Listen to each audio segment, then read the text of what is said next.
बिस्मिल्लाहिर्रहमानिर्रहीम। अस्सलाम वालेकुम नाज़रीन, आप देख रहे हैं दिलास स्टार। मैं हूँ यासिर रशीद और मेरे साथ हैं सीनियर सहाफ़ी राना मोहम्मद अजीम साहब। नाज़रीन, पाकिस्तानी सियासत में मोहब्बत और जंग की तरह शायद सब कुछ जायज़ है। अपने मुखालिफिन को हर तरह के ताने दिए जाते हैं, अलकाबात से नवाजा जाता है, वतन दुश्मन कहा जाता है, गद्दार कहा जाता है और किसी का एजेंट कहा जाता है। इसी की ताज़ा तरीन जो मिसाल है, अपने सियासी मफादात को मद्देनजर रखते हुए मरियम नवाज ने एक ट्वीट शेयर की जिसमें एक वीडियो थी। नूर दाहरी एक जर्नलिस्ट हैं, उनका इंटरव्यू था और उस हवाले से उन्होंने उसमें इंकशाफात किए थे गैर मुल्की मीडिया को कि दौरे हुकूमत में बहुत से इस्राएली डेलीगेशन हैं जो यहाँ पर भी आते रहे और यहाँ से दो पाकिस्तानी डेलीगेशन इजराइल जाते रहे हैं।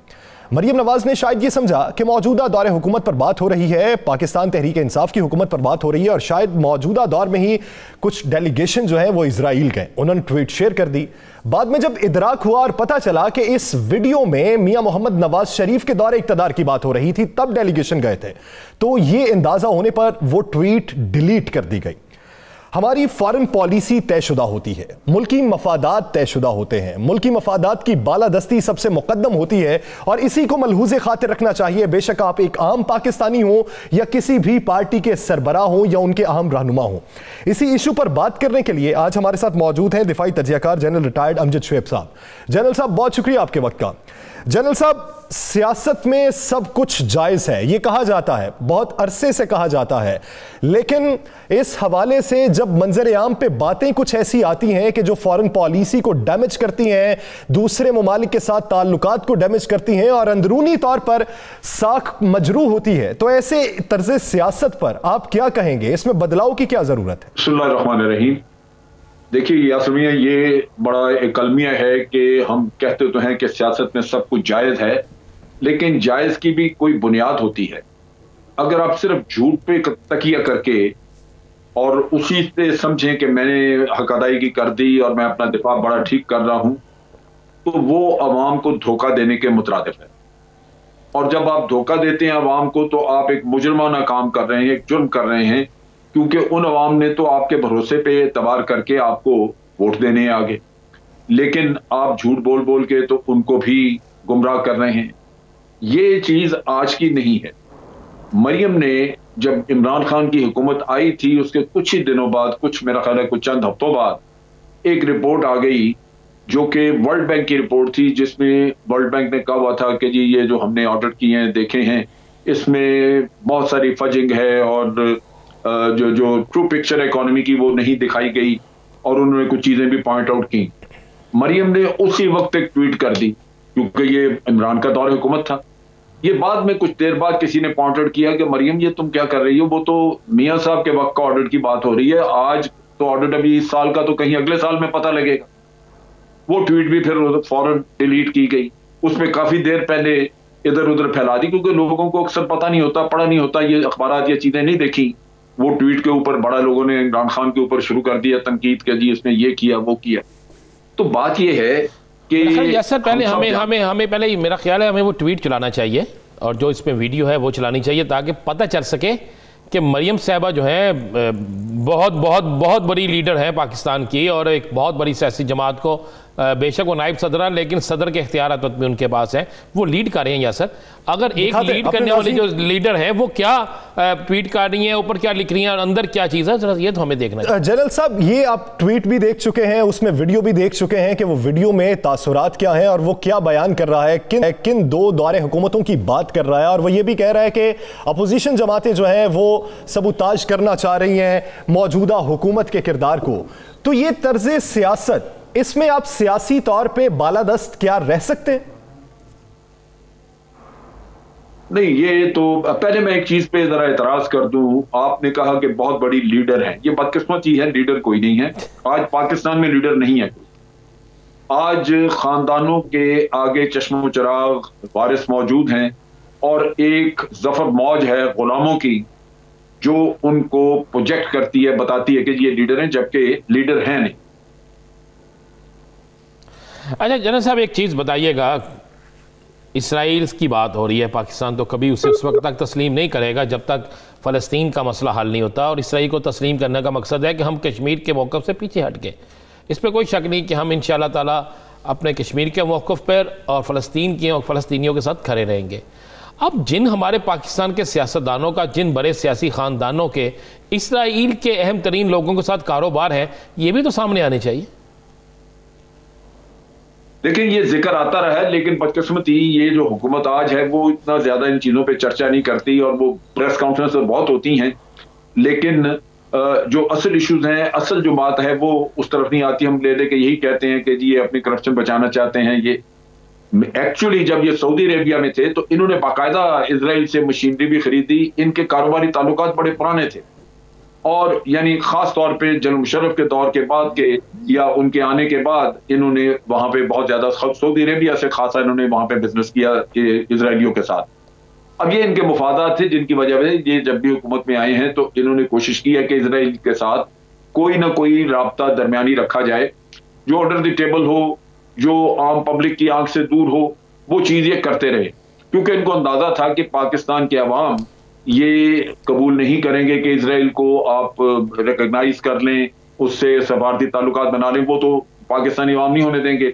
लिहाजा इन्होंने अपने जाती अरेंजमेंट के तहत उनके साथ रखा हुआ था, और कोशिश करते रहे हैं कि डेलीगेशन भेज के एक ऐसी अंडरस्टैंडिंग डेवलप हो जाए जहां सफारती ताल्लुकात तो बेशक सामने नजर ना आए, लेकिन बाकी हर तरह के ताल्लुकात नीचे आपके फंक्शनल रहे।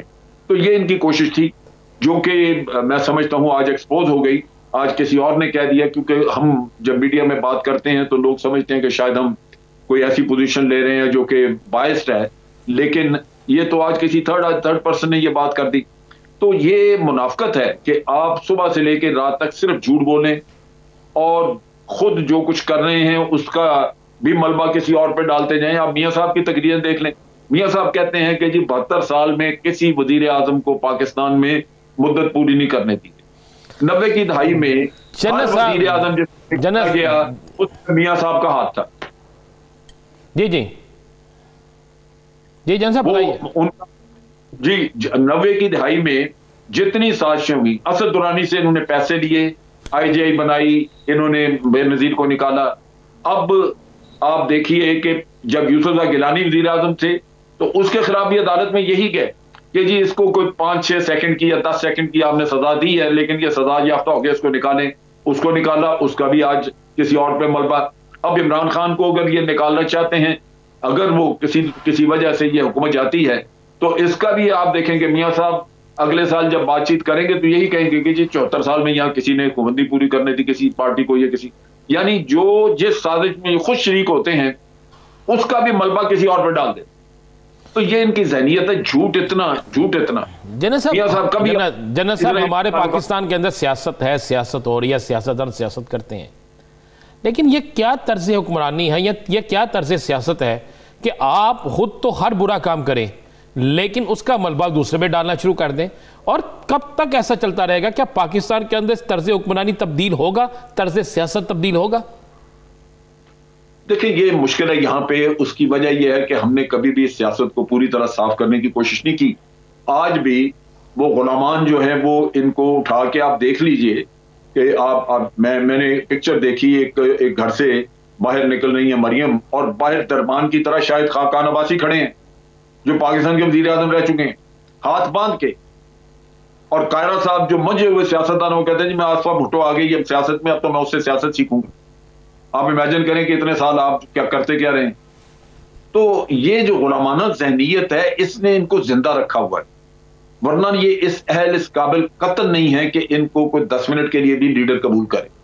जनरल साहब, आप ये देखें कि हम तरक्की पजीर ममालिक में शुमार होते हैं। अगर तरक्की याफ्ता ममालिक हों और वहाँ पे ऐसे बयानात दिए जाएं ऐसे ममालिक के बारे में जिन्हें वो तस्लीम ना करना चाहते हों, जिनसे रवाबित बेहतर ना हो और अवाम रवाबित बेहतर ना होने पर खुश हों, वहाँ पे ऐसे बयान हों तो इकदाम क्या होते हैं, और यहाँ पे ऐसे हों तो खारजा महाज पे किस किस्म की खफगी का सामना उठाना पड़ता है? देखिए, बात यह है कि अगर तो इस तरह के बयानात किसी ऐसे माशरे में ऐसी जगह पे हों जहां शऊर हो, बहुत बेहतर शऊर हो, तो आप देखेंगे कि इन लोगों को पब्लिक ऐसा कन्फ्रंट करेगी कि ये अपना सर छुपाते फिरेंगे। लेकिन यहां माशरे की जो हालत है वो बड़ी मुख्तलिफ है। आप इसको देखिए कि पानामा का केस जब चल रहा था तो मियां नवाज शरीफ साहब ने मनी ट्रेल की बजाय मरियम और नवाज साहब ने जाली कागजात वहां पे दिए, लोगों को कहते हैं कि हमें अकामा पे निकाला जाली। आप सोचिए कि हलफ के नीचे हलफ उठा के कोई सिटिंग प्राइम मिनिस्टर जब ये हरकत कर दे, किसी भी आप ऐसे माशरे में देख लें जहां कुछ अखलाकियात मौजूद होंगी, वो शख्स मुंह दिखाने के काबिल नहीं रहेगा बाहर, लोग उसका मुंह नहीं देखना चाहेंगे। यहां वो खुद भी दंदना रहे हैं, कभी किसी को कुछ कहते हैं, कभी और बाकी तो आप देख ही लीजिए, गुलामान जो है वो तो आप सर पे बिठा के फिर रहे हैं। तो ये बड़ा अलमिया है कि यहाँ पे माशरे में हर तरह का झूठ, हर तरह का फ्रॉड, हर तरह के जाली काम ये चल जाते हैं और दीदा दलेरी से चलते हैं। ये हमारे अखलाकियात का जनाजा है, जिसकी वजह से आज आपको ये ट्वीट भी देखना पड़ा और आइंदा भी देखेंगे आप। जनरल साहब, जंदाल के साथ इनके तलाकात सबके सामने हैं। जंदाल कौन है, उसका हुकूमत, भारतीय हुकूमत के अंदर क्या किरदार है, भारतीय इदारों, खुफिया इदारों जो पाकिस्तान के अंदर दहशतगर्दी की वारदातें करते हैं, दहशतगर्दों को सपोर्ट करते हैं, उनके साथ उसका क्या किरदार है। तो जब एक हुकूमत में हो और हुकूमत में होने के बाद ऐसे लोगों से मिलते हो, ऐसे लोग इनके पास आते हो, तो क्या अब ये मुल्क की सालमियत के लिए ख़तरा नहीं? और अगर मुल्क की सालमियत के लिए ख़तरा है तो फिर उस वक्त खामोशी क्यों? देखिए, इनके जितने भी काम हैं वो मुल्क की सालमियत से, अक्सर चीजें जो है मुल्क की सालमियत से उनका टकराव है, वो मुल्क की सालमियत के खिलाफ है। आप डॉन लीक्स वाला किस्सा देख लीजिए, उसमें जो सेंस थी, जो चीज कन्वे की गई थी, वो ये थी कि हुकूमत तो इन अदारों को, ये जो प्रोस्क्राइब्ड ऑर्गेनाइजेशंस थी, उनको रोकना चाहती है, लेकिन फौज ये काम नहीं करने देती, आईएसआई ये काम नहीं करने देती। भारत ने तो नोट किया हुआ था उसका, आपने देखा कि इंटरनेशनल कोर्ट ऑफ जस्टिस में उनके वकील ने यही कहा कि जी, इनके वजीर आजम ने ये कहा कि ये हमें क्या बॉम्बे में भेजने चाहिए थे ये लोग। तो इसमें कौन सा है मुल्क की सलामती की खराबी है ये सारी बातें। तो जनरल साहब, आप क्या समझते हैं कि इस वक्त खित्ते के जो दोस्त ममालिक हैं हमारे, या खित्ते के जो दीगर ममालिक हैं जिन्होंने इन्वेस्टमेंट की गर्ज से इजराइल को तस्लीम कर लिया या रवाबित बढ़ा लिए, क्या उनका भी असर व रसूख या दबाव पाकिस्तान पर है, जबकि पाकिस्तान अपने उसूली मौकिफ को फिर से वाजे कर चुका है कि हम इजराइल को तस्लीम नहीं करेंगे? देखिए, जहां तक किसी के असर रसूख का ताल्लुक है, मेरा ख्याल है ये जो मौजूदा गवर्नमेंट है ये इस तरह नहीं करेगी, असर रसूख तस्लीम नहीं करेंगे, क्योंकि हमने इनकी फॉरेन पॉलिसी और इनके रवैये में देखा है कि ये अपने आप को अमेरिका से मुंसलिक नहीं करते इस तरह कि जहां ये इंप्रेशन मिले कि इनकी हुकूमत कायम है इसलिए कि अमेरिका की खुशनुदी करते हैं, ये वो चीज यहाँ नजर नहीं आती। सही। इसी तरह सऊदी अरेबिया का है, या और हमारे जो मुसलमान मुल्क जो हमारे जिनसे बड़े गहरे ताल्लुकात हैं, उन्होंने अगर भारत के साथ या किसी और के साथ ताल्लुकात रखे हैं तो हम एतराज नहीं करते। हम अगर इजराइल के साथ ताल्लुकात ना रखें तो वो इतराज नहीं कर सकेंगे, क्योंकि ये एक ऐसा अरेंजमेंट है कि हम दूसरे को बांधना नहीं चाहते। हमारा ताल्लुक अपने तौर पे इंडिपेंडेंट है, हमारे दिफाई ताल्लुकात बड़े मजबूत हैं सऊदी अरेबिया के साथ, हमारे ट्रुप्स हैं वहां पे। जब हमारी बुनियाद और है और बहुत कुछ है उनके साथ, और फिर आप सोचिए कि पाकिस्तानी सऊदी अरब के बारे में एक आप कह लीजिए कि एक दीनी फरीजा समझते हैं कि हमें उस सरजमीन की हिफाजत करनी है। तो इस लिहाज से सऊदी अरेबिया को भी ये पता है कि जितने इस मामले में पाकिस्तानी जज्बाती हैं और एतमाद इन पे किया जा सकता है, वो अपने किसी अरब मुल्क में भी नहीं कर सकते।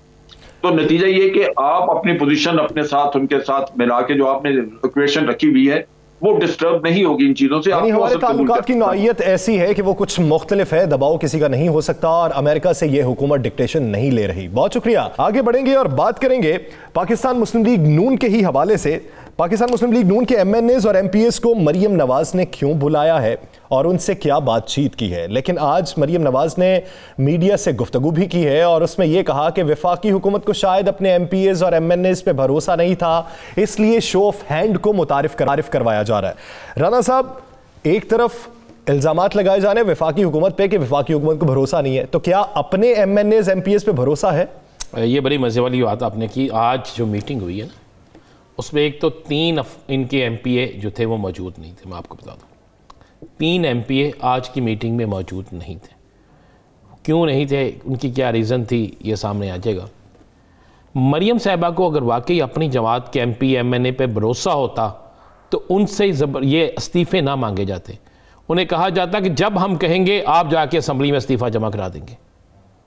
या सर ये इत्मीनान होता है ना, जब आप अपने पास पहले इस्तीफे मंगाते हैं, देखते हैं जी हमारे पास इस्तीफे आ रहे हैं, इस्तीफे पूरे हमारे पास आ गए, जो नहीं आए उसके घर का, खुद आप कहते हैं कि उसके घर का गिराव किया जाएगा, उसका गिराव किया जाएगा जो इस्तीफा नहीं देगा, जो नहीं पार्टी डिसिप्लिन में आएगा। भाई आपको पहले तो देखना होगा आपको अपने आप पे इत्मीनान है कि नहीं, अपने अरकान असम्बली पे अपोजिशन जमातों के इत्मीनान नहीं है, हुकूमत पे तनकीद कर रहे हैं। अगर ये रूल बन जाता है या सर और शो ऑफ हैंड का, तो ये सिर्फ इमरान खान के लिए तो नहीं होगा, तहरीक इंसाफ की हुकूमत के तो नहीं होगा, इनके भी तो अरकान असम्बली किसी और को वोट दे सकते हैं ना। क्या पंजाब में नहीं हुआ था इनके साथ?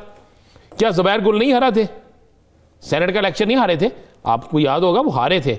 तो ये इनको सोचना चाहिए। मैं आज बता दूं, आज इनका जो इजलास हुआ है, आज इजलास इन्हें बुलाया गया, आज इजलास में अरकान असम्बली आए, उनको इशाया दिया गया, उनको खाना दिया गया, और खाना के देने के साथ साथ मोहतरमा ने उनसे कहा कि लाहौर का जलसा मेरी, आज मानी है वो कि लाहौर का जलसा मेरी तवक्कात के बिल्कुल बराबर नहीं, के मुताबिक नहीं था।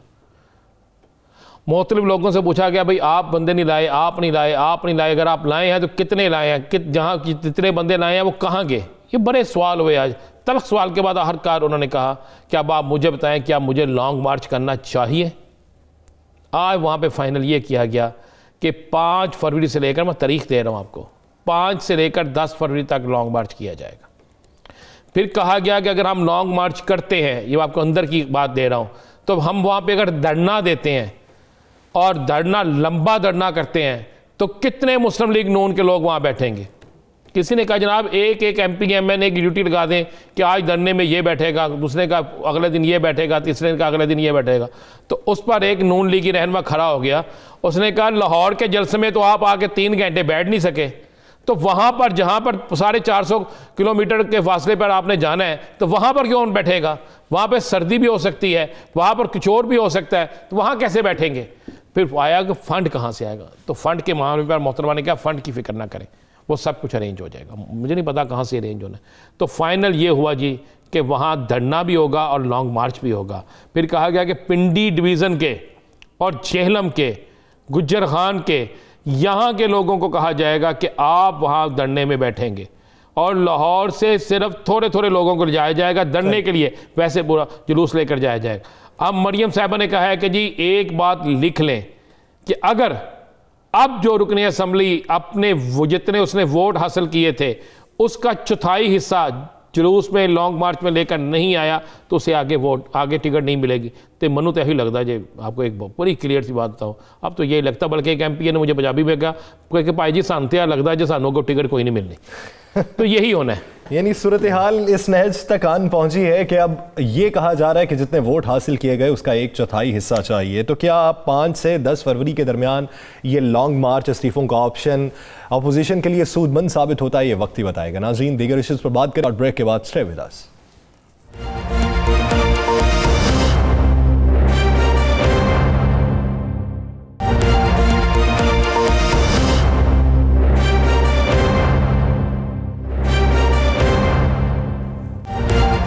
Welcome back. नाज़रीन, मुल्क का सियासी मंजरनामा दिन ब दिन बदलती सूरत हाल, इसमें सारी सूरत हाल गैर यकीनी की सूरत हाल इख्तियार करती जा रही है।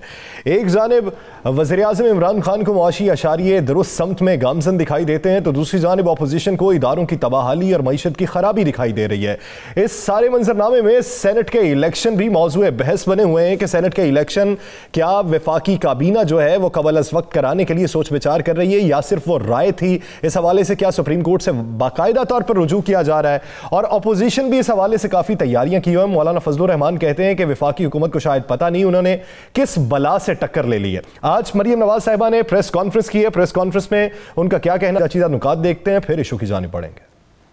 आज तक सुनाई दे रही हैं उस जलसे के बाद से वो बिला वजह नहीं है। PDM का ये फैसला होगा कि हमने इस्तीफे देने हैं, कब देने हैं। शहबाज शरीफ साहब न सिर्फ उसके साथ हैं बल्कि वो उसको सपोर्ट भी करेंगे। पहले दिन से इनके साथ ना कोई बातचीत होनी चाहिए थी, ना इनको किसी चीज़ पे सपोर्ट करना चाहिए था। अब वो वक्त गुजर गया, लेकिन अब ना इनसे कोई बातचीत होनी चाहिए ना होगी। वीडियोस कभी दफन नहीं होती।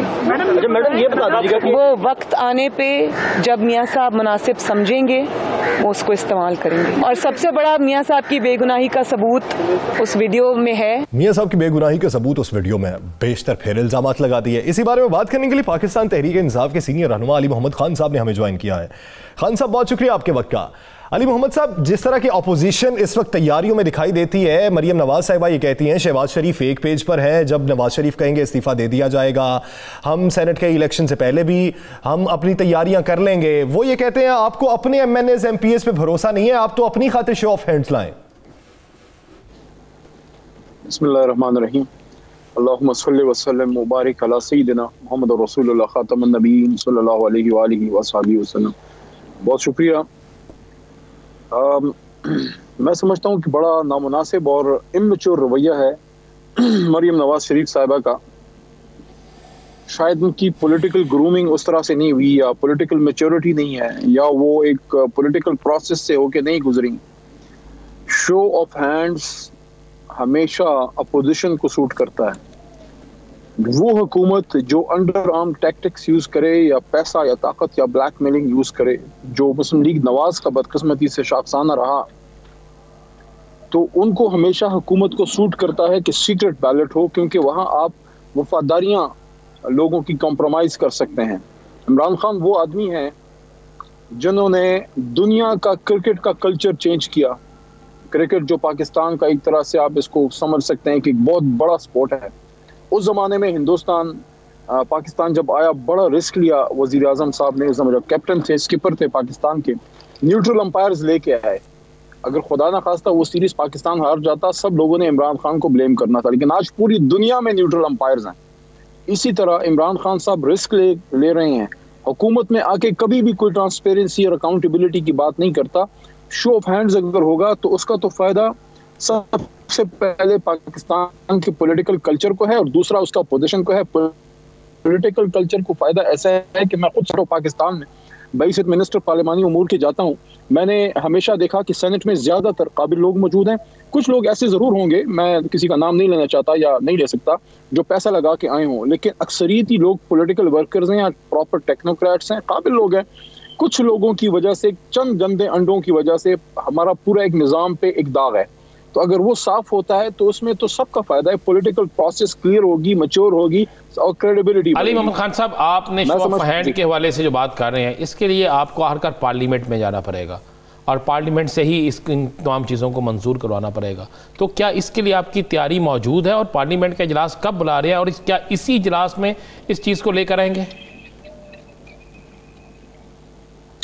देखिए, दो बातें मैं यहाँ पे करना चाहता हूँ। नंबर 1, सबसे इम्पोर्टेंट बात यह है कि जो काबीना में उस दिन प्रेजेंटेशन दी गई अटॉर्नी जनरल साहब की तरफ से, तो बेसिक उसमें इशू ये था कि इलेक्शन ट्रांसपेरेंट तरीके से शो ऑफ हैंड्स हो। शो ऑफ हैंड्स का मतलब ये नहीं होता कि आपने हाथ उठा के करना है। उसका मतलब ये होता है कि आप ओपन बैलेट से कर सकते हैं, ताकि पता लगे आपका choice of selection of candidate क्या है। क्या पार्टी से आप बगावत कर रहे हैं, या अपनी कोई खरीद फरोख्त कर रहे हैं, या पार्टी लाइन टो कर रहे हैं। अब उसमें अंडर आर्टिकल 186 जो है वो जाया जाएगा वहाँ पे कि वो सुप्रीम कोर्ट से इस पे एक एक्सप्लेनेशन ली जाए, उनसे एक इंटरप्रिटेशन ली जाए। आई थिंक आर्टिकल 196 है शायद, कि 186 वो बताएं उस पे। हाँ, 186 है, क्योंकि उस पे एक्सप्लेनेशन आ जाए। Interpretation of law is always the prerogative of the superior judiciary. तो वो एक एक्सप्लेनेशन के लिए या और मजीद वजाहत के लिए, वरना हम इस पे क्लियर हैं किस बात पे, इस बात पे कि अगर हम शो ऑफ हैंड्स की तरफ जाते हैं तो हम समझते हैं कि आईन में तरमीम की जरूरत नहीं है। इलेक्टोरल लॉ जो है, जो 76 का एक्ट है सेनेट का, तो उसमें सिर्फ एक ऑर्डिनेंस के जरिए तरमीम से ये हो सकता है। मैं समझता हूँ अपोजिशन को इसको सपोर्ट करना चाहिए। दूसरा, पार्लियामान में अपोजिशन से इस पे बात भी हो सकती है। ये तो ऐसी कोई चीज़ नहीं है जिस पे अपोजिशन, मैं समझता हूँ हर आदमी जिसको पाकिस्तान की सियासत से दिलचस्पी है वो चाहेगा कि सिस्टम क्रिस्टल क्लियर हो और क्रेडिबिलिटी इसकी जो है वो बढ़े। लेकिन एक बात मैं ज़रूर आपके प्रोग्राम की वसातत से कहना चाहूँगा, ये पाकिस्तान की डेमोक्रेटिक सिस्टम का और पाकिस्तान की डेमोक्रेसी का एक आप एक जवाल नहीं समझ सकते, या एक आयरनी ऑफ द फेट नहीं है, एक बहुत बड़ा तंज नहीं है पाकिस्तान की जमहूरियत पे कि एक ऐवान जिसमें अपोजिशन के कोई 150-160 मेंबर बैठे हैं और उनका फैसला वो लोग करें जो ऐवान में बैठे ही नहीं है। वो अनइलेक्टेड लोग जो है वो कर्स करें अपने मेंबर्स को कि आपके घरों का घेराव किया जाएगा जो इस्तीफा नहीं देगा। चले उन दो अफराद के बयानात आपको बताता हूं। कल का बयान है मौलाना फजलुर रहमान साहब का, इसी शो ऑफ हैंड से सेनेट इलेक्शन पहले होने पर। उनका ये कहना है कि इनको पता नहीं किस बला से इन्होंने टक्कर ले ली है, हम इनको करके बताएंगे होता क्या है, आपके सामने है कौन। दूसरा, मरियम नवाज साहिबा का आज ये कहना था कि वफाकी हुकूमत इलेक्शन कमिश्नर का काम कर रही है। इनका क्या तुक बनता है कि ये इसकी वजाहत जानने चले जाएं कि इसमें तरमीम हो सकती है या नहीं हो सकती? ये काम तो इलेक्शन कमीशन ऑफ पाकिस्तान का है। हम तो बड़े अरसे से पाकिस्तानी अवाम को बता रहे थे और इस वजह से उन्होंने मान भी लिया और मैंडेट नहीं दिया मौलाना फजलुर रहमान साहब को। लेकिन अच्छा है कि जो बात तहरीक इंसाफ की तरफ से की जा रही थी तो फजलुर रहमान साहब ने खुद ही मान लिया कि वो एक बला है। तो आपको फिर पता है कि बला से तो दूर भागना चाहिए, और बला जो है तो बला जितनी दूर रहे तो मैं समझता हूँ कि सियासत की, पाकिस्तान की जमहूरियत की ये बला 73 के आइन के तनाजर में पाकिस्तान के पार्लियामान से अल्लाह ने दूर की है। दूर ही रहे तो बेहतर है, क्योंकि कभी किसी को कहते हैं आप यहूदी एजेंट हैं, किसी को क्या कहते हैं, किसी को क्या कहते हैं। सवाल मेरा उनसे फजलुर रहमान साहब से अपनी जगह मौजूद है। इमरान खान साहब को आप यहूदी एजेंट कहते थे। इमरान खान साहब ने अल्लाह के करम से इस मर्द मोमिन ने इसराइल को न तस्लीम करने का अटल फैसला किया और ऐलान किया। अभी तक फजलुर रहमान साहब अली मोहम्मद खान साहब ये तो बयान नहीं आया कि वो उसको तस्लीम करना चाहते हैं, नहीं करना चाहते। इसराइल के हवाले से उनकी अभी तक क्लियर नहीं। अली मोहम्मद खान साहब आज इसराइल के हवाले से एक मरियम ने ट्वीट कर दिया, इल्जाम लगाया आप पे, लेकिन उस ट्वीट के साथ जो वीडियो शेयर की वो तो उल्टी उन पे भर गई। मरियम नवाज शरीफ साहिबा का क्रेडिट ये है कि एक तो उन्होंने मियां साहब की हुकूमत खत्म करवाई। कभी इस तरह के बयान देना कि मेरी लंदन तो क्या पाकिस्तान में प्रॉपर्टी नहीं, कभी डॉन लीक्स करा देना और इस तरह के इश्यूज, और उसके बाद जनाबे वाला जो उन्होंने उनकी सियासत का एक तरह से मैं समझता हूँ बहुत बड़ा डाउनफॉल हुआ है कि लाहौर में जो वो रिजेक्ट हुए हैं, लाहौर में उनकी सियासत का एक तरह से वाटरलू हुआ है, जो अवाम ने उनको रिजेक्ट कर दिया। तो इस तरह के बिल्कुल इमेच्योर बयानात हैं कि बात नहीं होगी तो ये होगा, तो जनाबे वाला इस्तीफे दे दें तो आर होगा या पार होगा। तो ना आर हुआ ना पार हुआ, जो हुआ वो मुस्लिम लीग नून पार हो गई। अली मोहम्मद खान साहब, आप पार्लिमानी अफेयर्स के मिनिस्टर हैं, तो बलाओं से आप दूर क्यों भाग रहे हैं? यानी जब आपको ये लगता है कि ऑपोजिशन जो है वो बंद गली में खड़ी है और ये मुल्क के लिए नुकसानदेह भी है, तो बैकडोर डिप्लोमेसी अपना लेनी चाहिए। कोई ऐसा वफ्द तश्कील दें, एक मेज पे बैठ के नेशनल डायलॉग किए जा सके। जो कानून की बातें हैं वो तो हो सकती हैं आइन के दायरे में। देखिए, जहां तक इसका ताल्लुक है वो तो हमेशा आप पार्लियामेंट में जो है डिस्कशन भी करते हैं। पार्लियामेंट का सेशन स्टार्ट होगा, यही लोग आके फिर तकारीर भी करेंगे, कुछ सवालात भी उठा सकते हैं, मुख्तलिफ कमेटियों में बातचीत भी हो सकती है, वो तो होता रहता है। लेकिन अगर कोई अपने आप को खुद बला कह रहा है तो आप मुझे बताएं कौन जी शऊर शख्स जो है अपने आप को या अपने घर वालों को या अपने प्यारों को बला के करीब जो है वो पसंद करेगा। अब फजलुर रहमान साहब कह रहे हैं कि मैं बला हूँ, तो अब क्या करें? वो अगर खुद अपने आप को कह रहे हैं कि बला है तो हम तो कुछ नहीं कह सकते, हम तो उनको इंसान समझते हैं। जाहिर है वो सियासतदान। पार्लियामेंट का इजलास कब हो रहा है और क्या इस पार्लियामेंट के इजलास में कोई अहम बिल पेश किया जा रहा है, कोई अहम चीजें डिस्कस की जा रही हैं?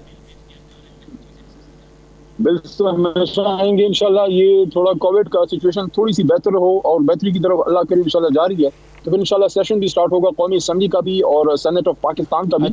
वहां फिर आए अपोजिशन। एक सवाल का जवाब दीजिएगा, एक आखिरी सवाल का जवाब दीजिएगा। आपने इस्तीफे दिए, आपके इस्तीफे मंजूर नहीं किए गए, आपके इस्तीफे मुस्तरद कर दिए गए, उसको कानून के तहत जो भी उन्होंने किया, क्या आप भी यही करेंगे? अगर अपोजिशन इस्तीफे देती है तो क्या आप भी वही साबका रवैया रखेंगे जो अपोजिशन ने आपके साथ रखा था उस वक्त की हुकूमत ने, और उन्होंने आपके इस्तीफे मंजूर नहीं किए थे?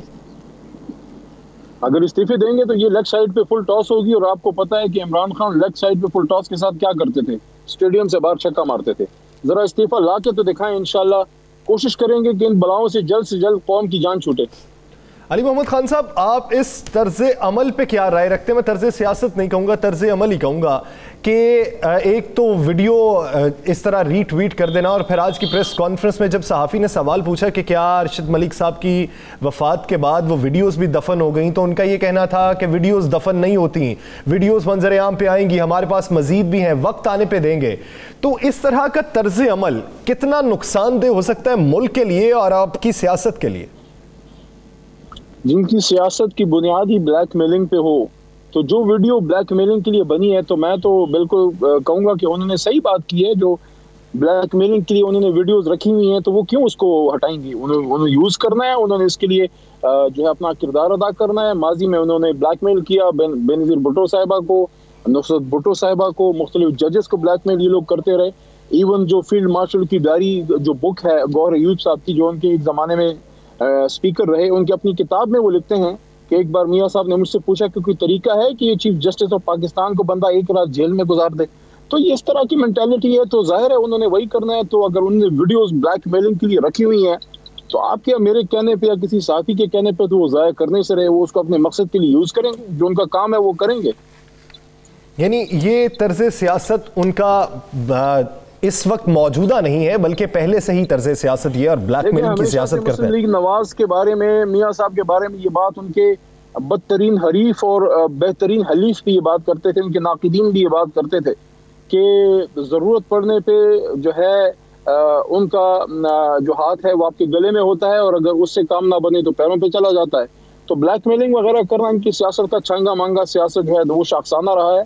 अगर मैच्योर सियासत करनी है, पार्लियामेंट में है, वहाँ पे अपने जो भी कोई तजावीज़ हैं, वैसे क्या तजावीज़ देनी है? जो 3 बार हुकूमतें करके पाकिस्तान को तबाही के दहाने पे पहुंचा गए। जब हमारी हुकूमत आई तो आपके पास 1 महीने का फॉरेन एक्सचेंज रिजर्व नहीं था। तो जो पहले अपनी हुकूमत में मुल्क का कोई भला नहीं कर सके, आप क्या समझते हैं कि अपोजिशन में आके उन्होंने हुकूमत का भला फिर भी अगर जमहूरी अमल की बेहतरी के लिए कोई तजवीज़ है तो पार्लियामेंट का फ्लोर मौजूद है, पार्लियामेंट में जाना चाहिए, वहां पे बहस करनी चाहिए और जो तजवीज़ मकसूद है उसी पर बात करनी चाहिए। बहुत शुक्रिया अली मोहम्मद खान साहब इस हवाले से अपना वक्त देने के लिए। आगे बढ़ेंगे और बात करेंगे मौलाना फजलुर रहमान के दौरा कराची की। मौलाना फजलुर रहमान दौरा कराची में क्या सिर्फ अपनी मसरूफियात अपने कायदीन से मिलने में रखेंगे या फिर बिलावल भुट्टो जरदारी से जो होने वाली मुलाकात में उसने सेनेट इलेक्शन के हवाले से बातचीत होगी जो कबल अज वक्त कराने के लिए हुकूमत सोच विचार कर रही है? राना साहब, क्या एजेंडा होगा, तैयारी क्या है? मेरे पास जो इतला है वो ये है कि मौलाना फजलुर रहमान को उसी वक्त परेशानी लग गई जब बिलावल भुट्टो जरदारी और मियाँ शहबाज शरीफ की मुलाकात हुई।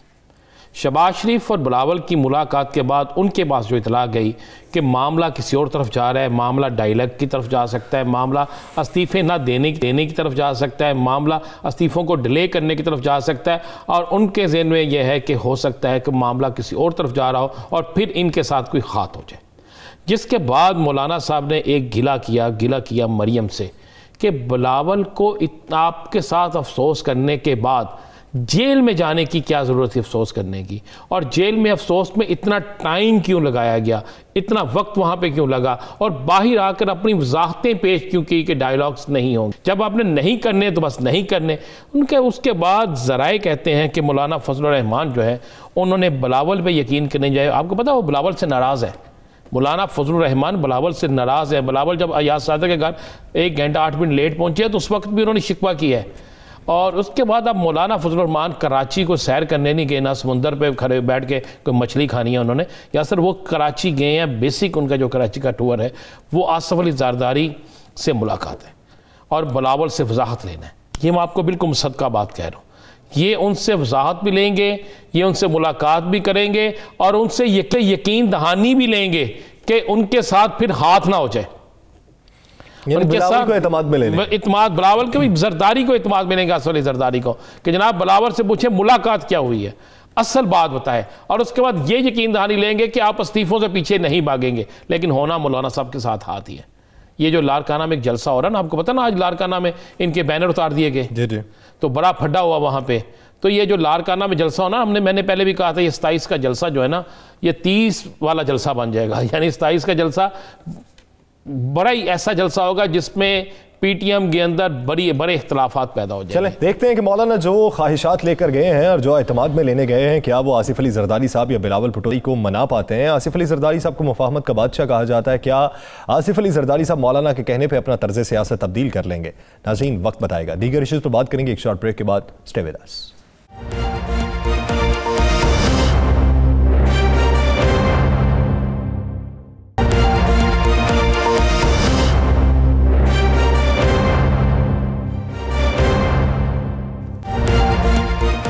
Welcome back.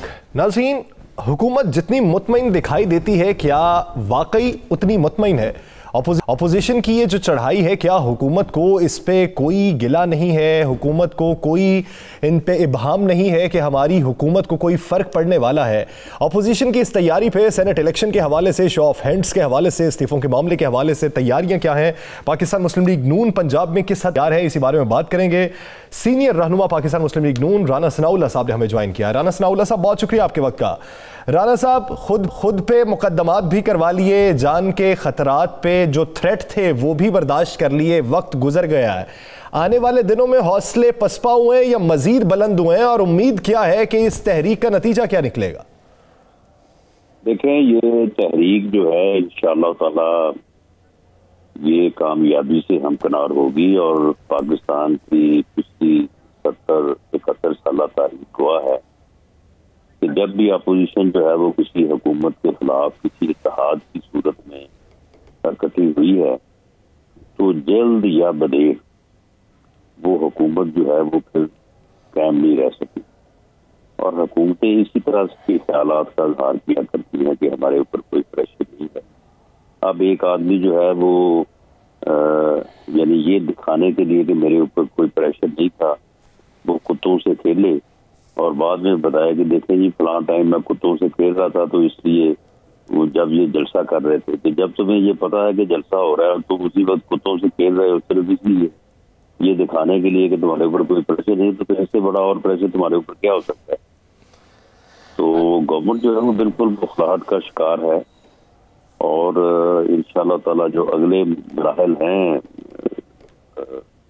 पीडीएम के हुकूमत को दबाव दिलाने और अपने एहतजाज को आगे बढ़ाने के, वो इंशाअल्लाह ताला नतीजा से साबित होंगे।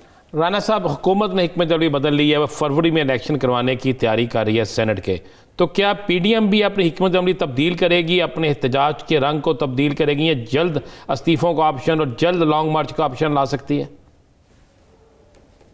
देखिए, ये फैसला तो पीडीएम की जो है वो सरबराही अजलास में ही हो सकता है, लेकिन मेरी जाती राय में जो सेनेट का इलेक्शन है उससे पीडीएम की इस तहरीक का कोई सरोकार नहीं है।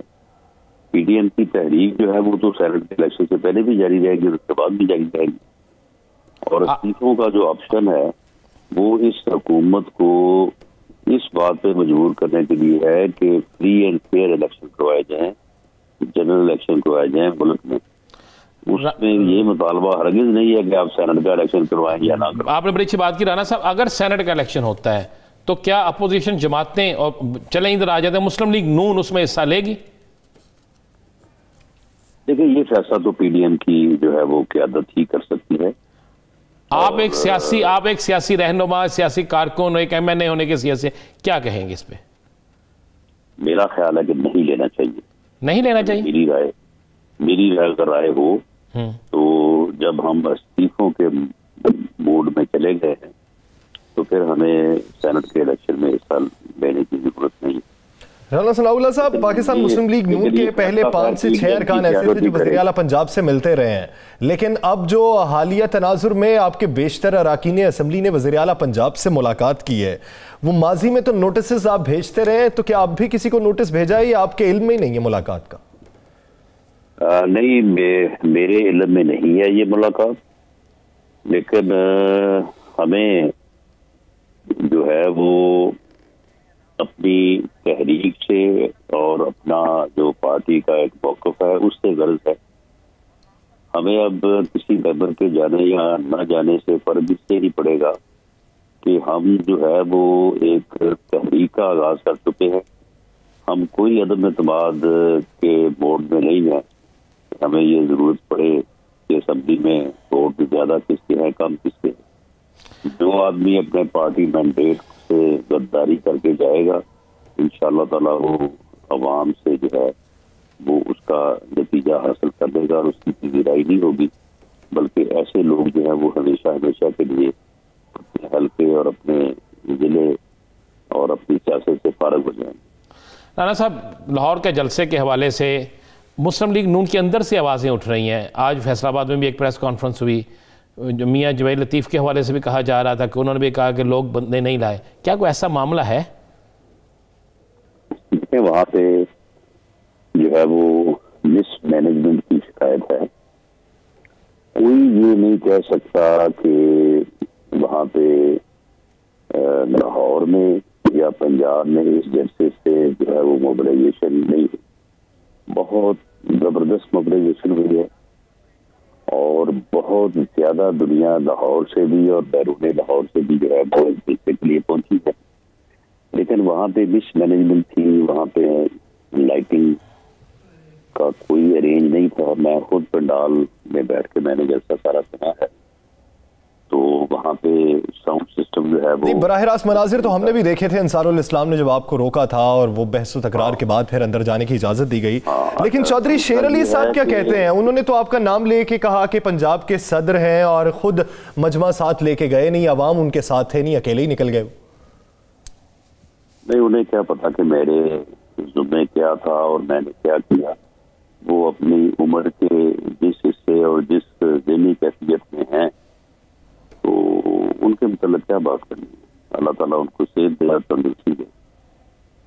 तो राना साहब, ये हालिया सूरत हाल में बिलावल भुट्टो जरदारी साहब ने शहबाज शरीफ साहब से जो मुलाकात की है, उसके बाद बहुत सी बातें मंजर आम पे आती रही कि शायद शहबाज शरीफ साहब उन्हें मफाहमत की दावत देते रहे कि इस्तीफों का ऑप्शन बाद में रखना चाहिए, या फिर ये है कि वो शहबाज शरीफ साहब के कायल हो चुके हैं कि वाकई इस तरह करना चाहिए। असल मामला है क्या, हकाइक क्या है कि मुलाकात में कौन सी बातें डिस्कस हुई थी?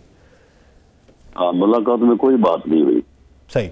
उसकी वजह यह है कि मुलाकात का जो कमरा है उसके मुतल्लिक पीपल्स पार्टी के वक्त को भी पूरी तरह से यकीन था कि वो बग है, और वहाँ पे जेल के 2 अफसर जो है वो उस मुलाकात के दरमियान में बैठे थे। तो उस सूरत में कोई सियासी स्ट्रेटजी जो है वो डिस्कस हो ही नहीं सकती। तो वहाँ पे कोई ऐसी बात नहीं हुई, इसीलिए इस किस्म की क्या कराइयाँ हो रही। अच्छा राना साहब, एक तो ये बता दें लॉन्ग मार्च कब तक मुतवक्के है? मुतवक्के तारीख दे दें कोई। मेरा ख्याल है कि फरवरी के पहले हफ्ते या 5 से 10 फरवरी तक, यही का सुना जा रहा है। हाँ, मेरा ख्याल है यही। तो लॉन्ग मार्च जब शुरू होगा तो वो हफ्ता 10 दिन तो लेगा ना इस्लामाबाद पहुंच। अच्छा, इसका मतलब आप रास्ते में स्टे करते करते जाएंगे। और क्या ये लॉन्ग मार्च जीटी रोड से, लाहौर से जाएगा?